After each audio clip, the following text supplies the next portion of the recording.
ជំរាបសួរពុកម៉ែបងប្អូនទាំងអស់គ្នាបាទថ្ងៃនេះដែរខ្ញុំមានវីដេអូមួយចែកលេខទៅកាន់ពុកម៉ែបងប្អូនដែលគាត់ឆ្លាញ់ខាងវិស័យចំមាន់ណាបងប្អូនយើងបាទ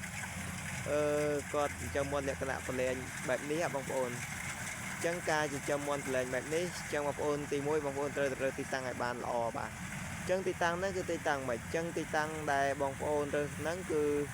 កន្លែងបរិវេណហ្នឹងគឺល្អមានខ្យល់អាកាសចេញចូលបាទកន្លែងធ្វើទ្រុងវាហ្នឹងគឺពោះហើយបងប្អូនចាំឲ្យឆ្ងាយពីអ្នកភូមិអញ្ចឹងយើងឆ្ងាយពីគេគឺកម្រមានជំងឺមកឈឺណាបងប្អូនបាទគឺកម្រមានជំងឺឆ្លងបើសិនជាបងប្អូនចាំមាន់នៅគិនគេចាំនៅក្នុងផ្ទះគេចាំដែរអញ្ចឹងពេលមាន់គេឈឺវាអាចរៀលមកដល់យើងចាំយើងចាំនៅវាស្រែចេះគឺវាអត់ងាយរៀលទេបងប្អូនយើងបាទលុះត្រាតែមាន់ក្នុងក្រុមយើងនឹងវាឈឺបាទទៅវារៀលទៅដល់ក្នុងក្រុមយើងតែយើងដឹងដែរមាន់យើងឈឺនៅក្នុងក្រុមណាមួយយើងដកវាចេញមកយើងយកវាទៅព្យាបាលកុំឲ្យវាឈឺតន់កាលណាតែវាឈឺតន់អញ្ចឹងយើងអាចព្យាបាលវាបានទេអញ្ចឹងយើងត្រូវតែការពារវាចេះការពារវាបាទអញ្ចឹងចេះមើលមាន់នៅខែត្រជាក់នៅខែរងាខែក្តៅគេត្រូវចិញ្ចឹមមិនអញ្ចឹងបងប្អូនគួរអនុវត្តតាមបាទអញ្ចឹងទាក់ទងជាមួយនឹងខែរងាបងប្អូននៅពេលយប់ឡើងបងប្អូនត្រូវតែគ្របត្រង់វាចិត្តជុំវិញទ្រុងបាទ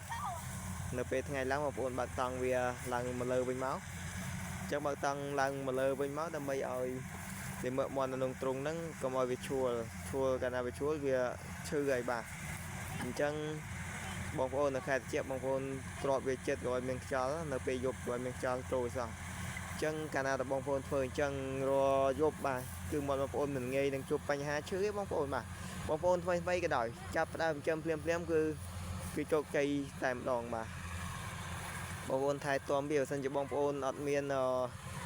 ពេលវេលាថែទាំវាពេកអាហ្នឹងក៏រៀងពិបាកដែរបើយើងចិញ្ចឹមចោលបានប៉ុណ្ណាយកប៉ុណ្ណឹងអាហ្នឹងអត់កើតទេបងប្អូនបាទសម្រាប់មាន់ខ្ញុំនេះគឺមេមួយពងមិនក្រោម20ទេបងប្អូនមានតែ25 23បាទចាប់ពី15ដូចជាវាកម្រមានដែរគាត់ថាខ្ញុំនិយាយប្រាប់បងប្អូនចន្លោះពី15ទៅ20គ្រាប់បាទតាមពិតមុនខ្ញុំពង18 20 25អីបងប្អូនបាទមាន់ហ្នឹងវាពងច្រើនបងប្អូនយើងបាទដោយសារអីដោយសារណាមួយវាស៊ីគ្រប់គ្រាន់ផងបាទអញ្ចឹងវាធ្វើឲ្យមាន់ហ្នឹងពងច្រើនបាទហើយឈ្មោលវាជន់ទៅដល់ដែរបងប្អូនបាទឈ្មោលវាមានច្រើនដែរបងប្អូនបាទអញ្ចឹងវាមិនមែនមានតែឈ្មោះមួយជន់ទេបាទអញ្ចឹងវាជន់ឆ្លាស់គ្នារហូតអញ្ចឹងធ្វើឲ្យមាន់យើងពងច្រើនមកដែរហើយងាស់ទាំងអស់បងប្អូនបាទអញ្ចឹងគឺមួយច្បុក20កូនបងប្អូនបាទមិនធម្មតាទេគឺពីច្បុកគឺកូន40ហើយបាទចឹងមាន់ខ្ញុំពងច្រើនជាវីដេអូនេះមានប៉ុណ្្នឹងទេបងប្អូនយើងបាទ